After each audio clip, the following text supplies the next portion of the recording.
Hello guys, in this video I'm going to show you how to connect the Google Maps in the Spotify app.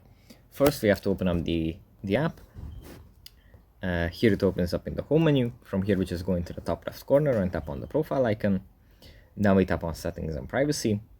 And here if you scroll down we have apps and devices. We tap on this.